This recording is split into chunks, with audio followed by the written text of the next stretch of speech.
Welcome back to the Second and Short College Football Show. It is college football week 9. We've had a couple of absolutely unbelievable weeks in college football, and week 9 is looking like it might follow suit. Now, we don't have any big top 5 matchups, but what we do have is a lot of ranked teams playing each other, as well as a lot of teams looking to prove something this week. I know we don't like to talk about this, but the college football season is in its back half. We are coming down the stretch now. There's only just over a month left in the regular season. This is the time where teams start to separate themselves. We're looking at a lot of matchups this week with big conference championship implications and potential college football playoff ranking implications as we go into the month of November, and teams have to take this week seriously to finish October and get themselves into that final month of college football. If you're new around here, make sure you like the video and subscribe. Turn on those post notifications once you subscribe to stay up to date with everything we've got going on here on the Second and Short YouTube. If you were here Monday night, we had our first ever Third and Long live stream, which was a blast. We're going to be doing one of those pretty soon. Of course, we have new episodes of the podcast coming out Mondays and Fridays here on YouTube, as well as anywhere that you get your podcasts. And you'll have to follow us on Instagram to stay up to date with everything that we've got going on across all of our channels. And of course, join the Second and Short subreddit, r/2ND short. And if you don't know how this show works, first we start off talking about the biggest headlines around college football. Then we go through my top 10 in the nation heading into the week. After that, we talk about the top matchups of the weekend. Then we hit on a couple of games that are ones to watch. And then finally, we round it out with this week's picks. I do 3 picks every week. And let me tell you what, we had another 2-in-1 week this past week. We are absolutely killing it. So you've got to stay tuned for the final part of this show because I've got week 3 picks and I am trying to win you money. Last week, we went 2-1 again. Now our picks record on the season moves to 12-6. So you got to stay tuned for the end of the episode for the week 9 picks. All right, without further ado, let's get into the headliners heading to week 9. First, a little bit of cleanup from week 8. The SEC is fining Texas $250,000 and telling them to ban fans that threw trash on the field during their game against Georgia. The SEC is making Texas use all of their available resources to identify people that threw debris onto the field during their game on Saturday. The SEC is requiring that all those that are identified be banned from all Texas athletic events for the remainder of the 2024-25 academic calendar. And on top of that, the school will undergo a review on their alcohol availability policies. Obviously, a lot of people have had a lot to say about this happening. We talked about it on Monday's episode of the podcast, but Kirby Smart also had some words to say after the game. Kirby Smart hit on a lot of the things that a lot of people online were also saying, that now that you've seen this happen, we have set a bad precedent for college football. If you throw things on the field, you can get a call reversed. He continued to say that it is unfortunate that this happened because to him it is very dangerous and that is not where they want to be. Now, Kirby Smart knows a little bit about dangerous when it comes to his program, but I understand where he's coming from, maybe not the best execution of that line. It even got to the point where Matthew McConaughey put out a statement addressing the Texas fans, saying that it was a, quote, bogey move, and that the University of Texas is better than that. There's also a viral screenshot of alleged text messages that students were receiving at the University of Texas. These messages said that they were identified for throwing things on the field and that their big ticket would be revoked for the remainder of the year. Now, that screenshot is very funny and potentially how it could go, but it is fake. So yes, some Texas students and fans will be banned from games. You probably won't see it via text message, and that particular one was fake. Nonetheless, very funny. I'm sure we'll hear more about the aftermath of these events, but for now, that's all we've got. Let's head into the next headline. Oklahoma has fired offensive coordinator Seth Luttrell, with the Sooners offense averaging just 22 points per game through their first 7 games of the season and dropping to 4-3 after a blowout loss to South Carolina. You had to see this move coming. It's unfortunate that it was a former Oklahoma player in Seth Luttrell who played 4 years for the Sooners and is in his second year coaching back at his alma mater. Since replacing now Mississippi State head coach Jeff Lebby, it just seems like he was not quite getting there. Right now, Oklahoma is 107th in the nation in scoring offense and 128th in the nation in total offense. These are marks that you just cannot have if you're as big of a program as Oklahoma.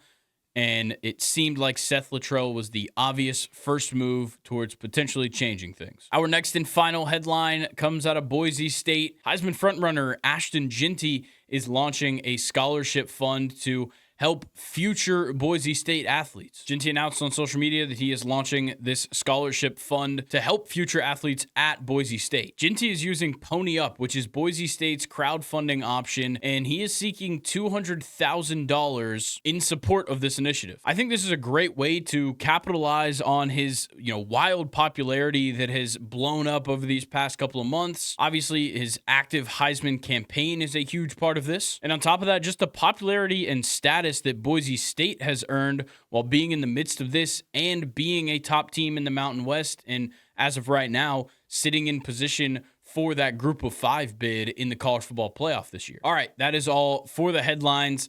Let's go ahead and talk about my top 10 heading into Week 9. With Texas losing to Georgia, Oregon makes the move up to number 1 as they remain undefeated. Last week, a big win over Ohio State. This week, they take care of business against Purdue and move up to number 1 in the nation. And number 2, I've got Georgia. I think with that big win over the number 1 team in the nation, despite their one loss to Alabama, they still look like the second best team in the nation as it stands. And number 3, I've got Penn State.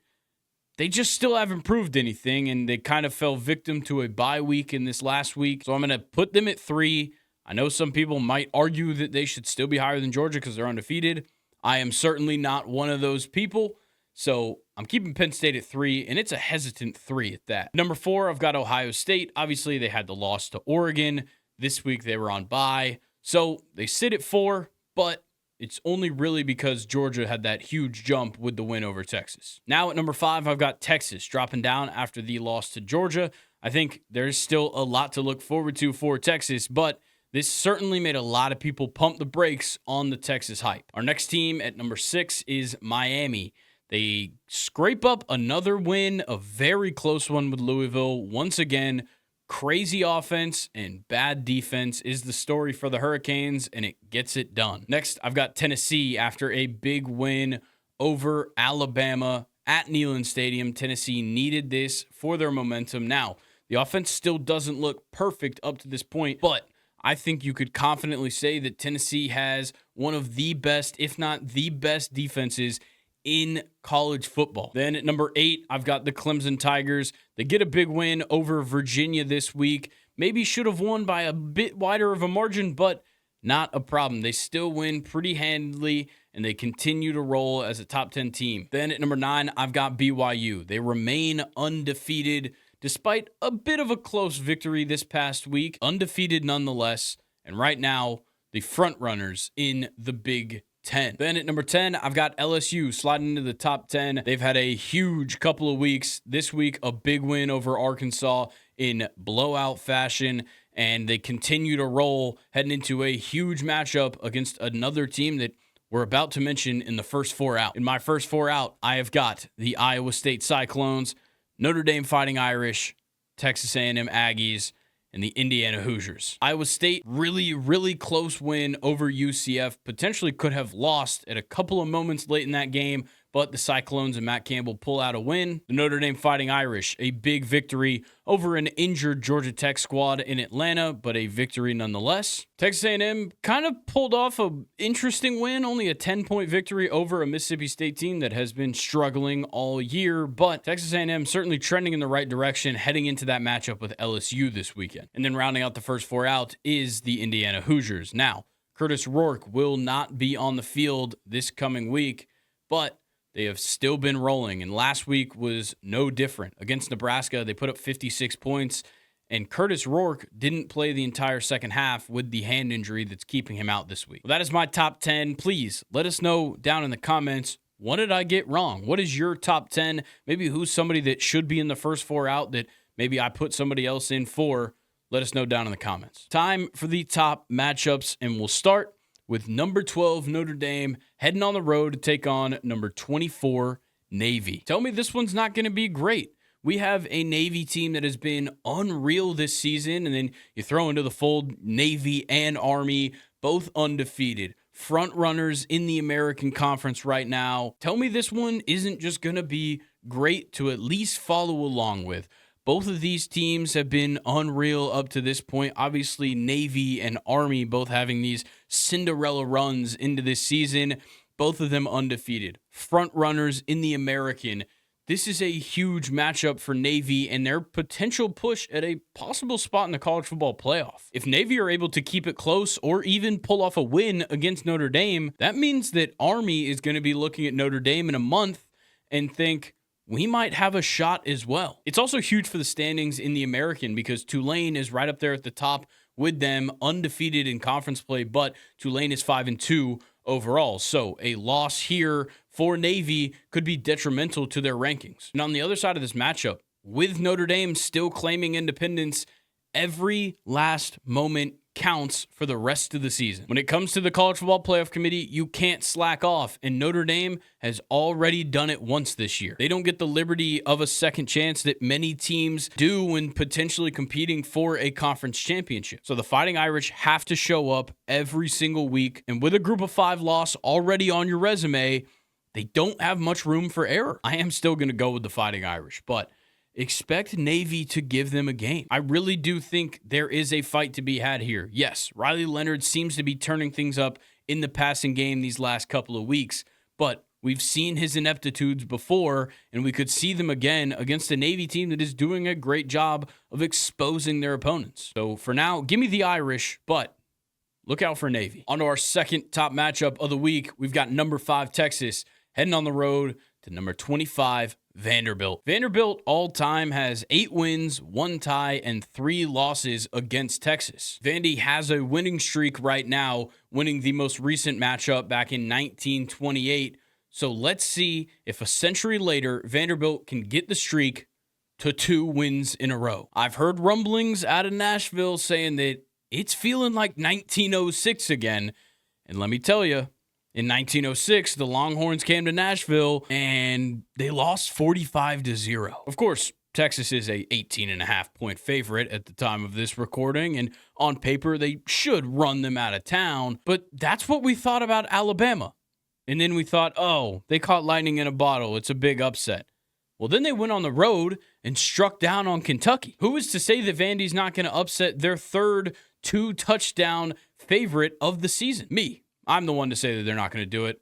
Give me the Longhorns. The next matchup, continuing this huge week in the SEC, number 21 Missouri heading on the road to number 15 Alabama. This is really up to who's going to be worse this week. These two teams have both been struggling big time. And yes, Kalen DeBoer did find a way to ruin what Nick Saban and Bear Bryant before him built in a matter of 7 games. But surely they have the talent, and DeBoer has the ability to coach them to a win over a Missouri team that simply has just missed the mark every week since like week 3, with the exception of a win on the road at UMass. Now, on the Missouri side, I do trust Eli Drinkwitz after what we saw from him last year, but you're making me start to have to question that. And if you let things get out of hand like you did against Texas A&M, I'm going to be more than questioning this team. Right now, I'm definitely favoring the Crimson Tide. Yes, I know they're coming off of a bad loss in a bad showing against Tennessee,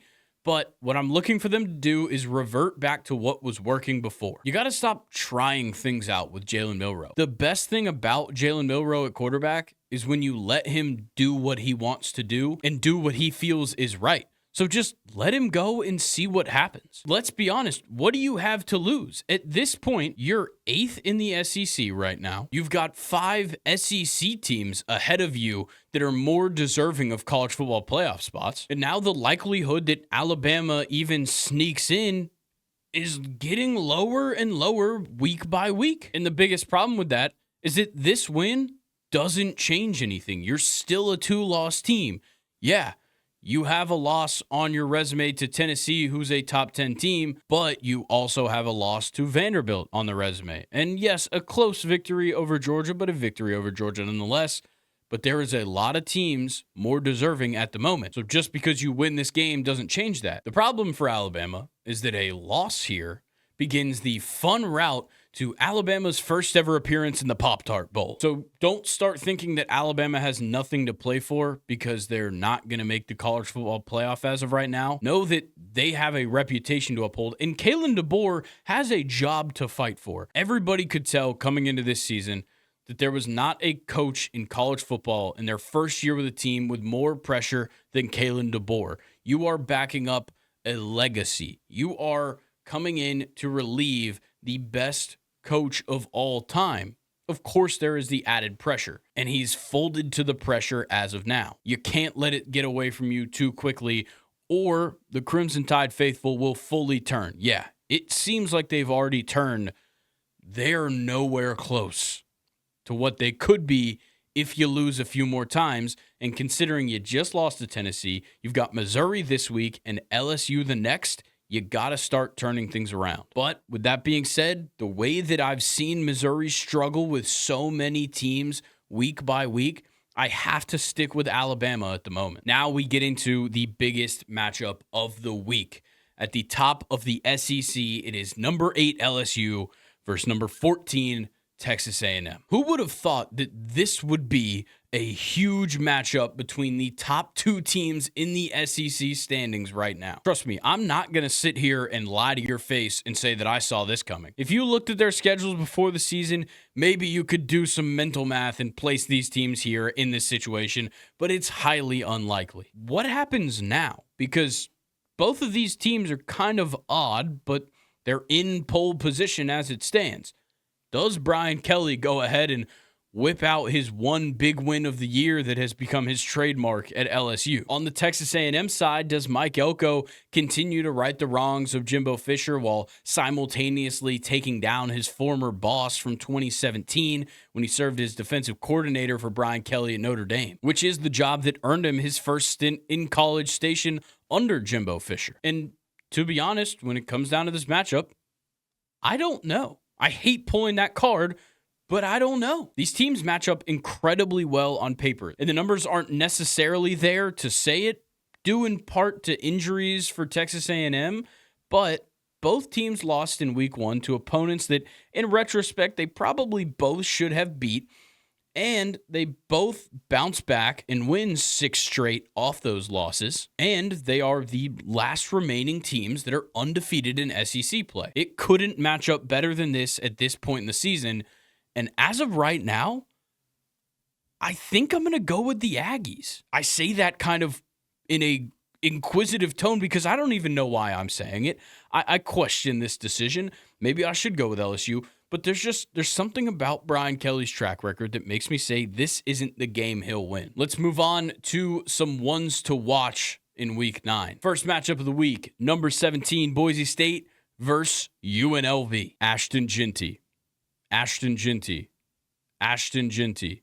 Ashton Jeanty. Is that not enough? I think that kind of speaks for itself. You hear Boise State, all you think is Ashton Jeanty. But Friday night, 10:30 p.m., this is actually a good game. This is a big one, too.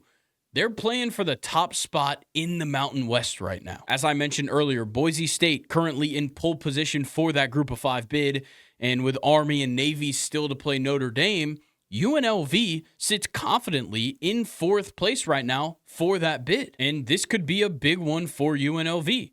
A win right here gets you a ranked victory, the top spot in the Mountain West, and potentially puts you over a Navy team that falls to Notre Dame this week, and maybe even jumps you past an Army team that is playing an unimpressive Air Force squad this week and still has Notre Dame on the schedule. And UNLV still has to prove to the nation that running off Matthew Sluka due to NIL problems isn't the dumbest decision you're going to make this season. So UNLV's got to come out and really prove to everybody that they are just fine without him, and that they did not make the worst decision of the year. Meanwhile, Boise State has to go the rest of this season knowing that they have everything to lose until their name gets called on Selection Day. Look, obviously, Ashton Jeanty is going to have a great performance. That's just what he does.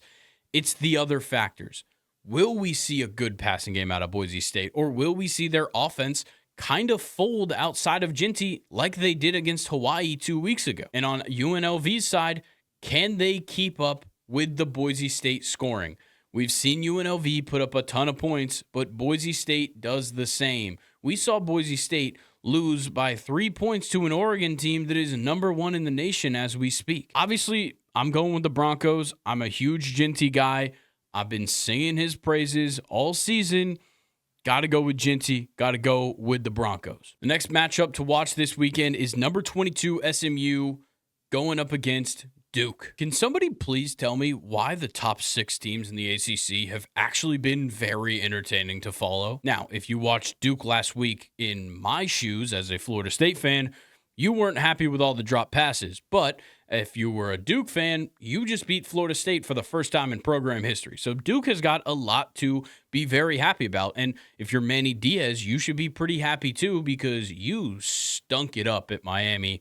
You get a second chance now with Duke as a head coach, and you're starting off 6-1. Fantastic. SMU, on the other hand, continues to just roll in their debut season in the ACC. And they're putting up numbers. They've got just one loss. It came to a BYU team that is one of the very few undefeated teams still left in college football, and they're the number 11 team in the nation. And SMU really does have some firepower. And when you look at this based on the future schedules for these teams, it is a really important game because both of these teams somehow avoided Clemson on their schedules. So they don't have to worry about the Tigers for the rest of the season. SMU got really lucky and also avoided Miami on the schedule, which is something that Duke will have to keep in mind because they head to Miami next weekend right after this matchup to face Miami and potential Heisman finalist Cam Ward. So this is a huge matchup, not just for this week, not just because next week Duke has to play Miami, but because one of these teams could find themselves playing Clemson or Miami in that ACC championship game. I don't have a pick for that one, but it's definitely a game to watch.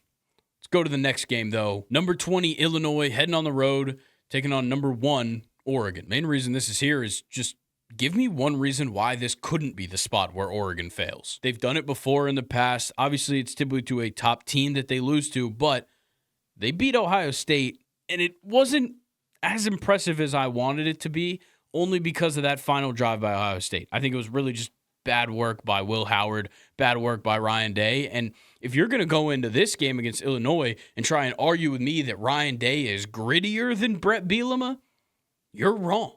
Nobody does it like Brett Bielema. That's why I love this potential upset spot for Illinois. It doesn't matter how many zins Dan Lanning has stuffed in his lip when he runs out of that tunnel. Illinois has a chance. And it's because of the coaching and the play on the field that they have put on display all season long. Illinois has looked good. I'm not kidding. Illinois has looked good. There's a reason they are the number 20 team in the nation, and I have to keep talking about them every week or so. It's because Luke Altmaier has been great, and it's because this team is contending with the big boys this season. Of course, I am picking the Oregon Ducks to win this game, but being a 3-touchdown favorite is unreal. Right now, 21.5-point favorites are the Ducks. I feel like Illinois can cover that. It's not going to be one of my picks, but if you wanted a fourth, if you wanted a flex pick there at the end of this, I would maybe say Illinois plus 21.5. And our final one to watch this weekend is number 11 BYU taking on UCF. Now, somebody please, like I am an idiot, explain to me what I'm missing. Why is UCF favored in this game right now? As of Tuesday night, they are a -1 favorite over an undefeated number 11 in the nation BYU team.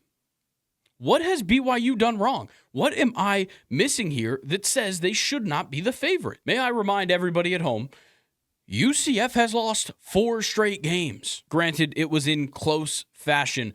And last week, they probably should have upset a top 10 team in Iowa State. But nonetheless, you can't say that a team that has lost 4 straight is not having some issues that should say that a undefeated team should beat them. When you lose 4 straight, that starts looking like a coaching problem more than anything. And on the other hand, BYU has had some close games, but they're still 7-0. and they're winning these close games.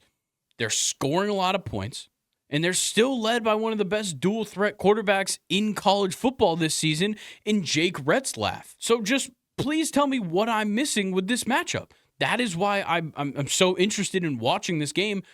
I don't get what I'm either not seeing in UCF or what I am seeing in BYU.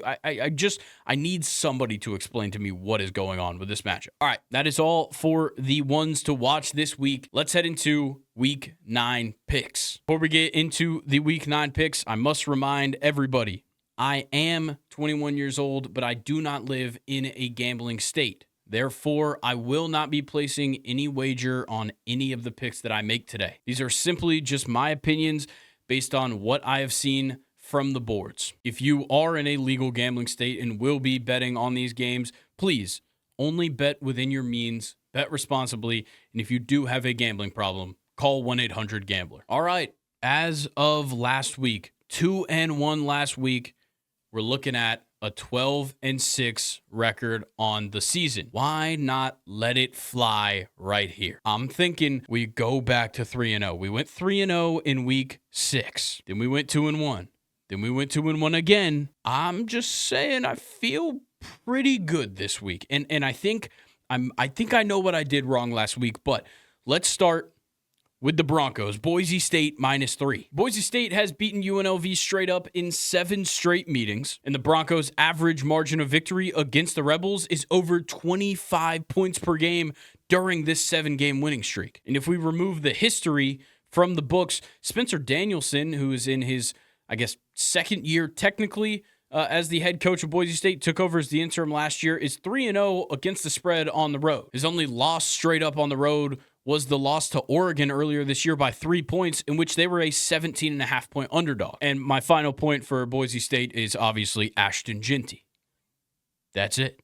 Ashton Jeanty's there, and that helps. So give me the Broncos to cover 3 points on UNLV. Now on to my second pick. It is Tulane versus North Texas over 66.5. And this is me righting my wrongs last week. This is a vibes pick. Look, I've been pretty hot, but last week, I really I sunk into the numbers. I really did. And it gave me one of my worst picks of the season, maybe the worst pick of the season, which was Oklahoma money line.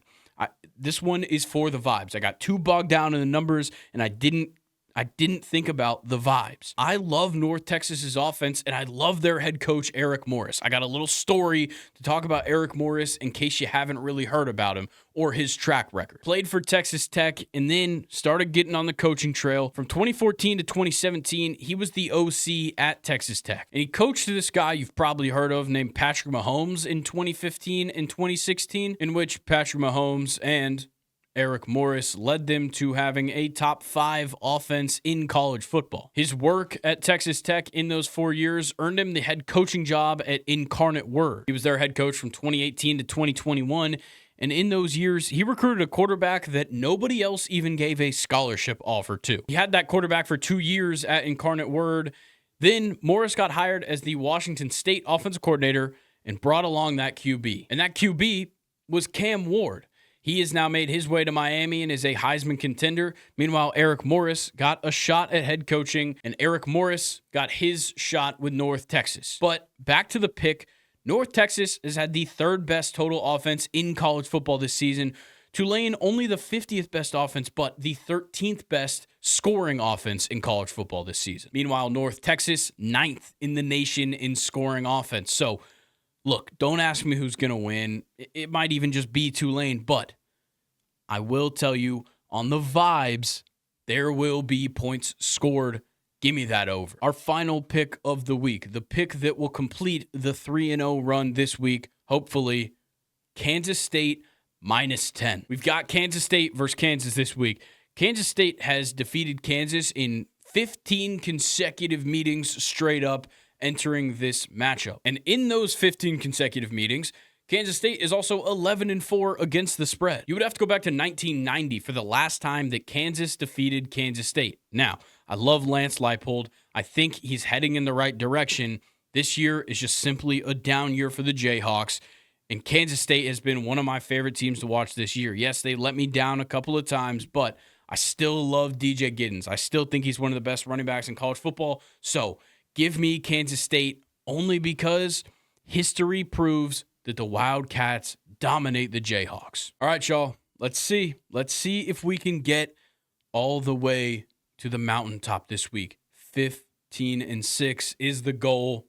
Let's see what happens. Thank you guys for watching this episode of the Second and Short College Football Show. We're going to wrap it up here. Before you leave, make sure you are subscribed here on YouTube. You like this video. Make sure you leave a comment. Tell us your top 10 in college football this season. And also, give us one pick. One pick that I didn't give. Give us a pick in the comments. Let everybody else see what we're taking this weekend. Of course, make sure you are listening to the podcast here on YouTube or anywhere that you get your podcasts. Mondays and Fridays, they come out early in the morning, so you got all day to listen to them. Definitely be on the lookout for our next Third and Long live stream. If you missed it on Monday, don't worry. We're going to do it in a couple of weeks, doing Monday Night Football coach streams, so make sure you're on the lookout for that. You got to turn the notifications on here on YouTube, and you could also follow us on Instagram to stay up to date with everything we've got going on, including Third and Long live streams. Finally, make sure you join the Second and Short subreddit, r/2ND, 8ND short. That's where you're going to be able to submit any questions you might have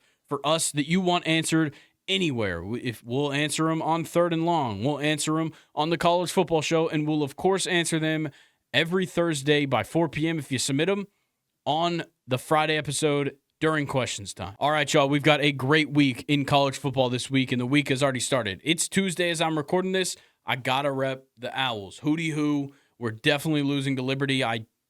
We've already played, actually, by the time we're watching this. I don't know how it went. I would assume we lost. With that being said, thank you guys for tuning in this week. Thank you guys for giving me your time. I will catch you guys next week. Peace.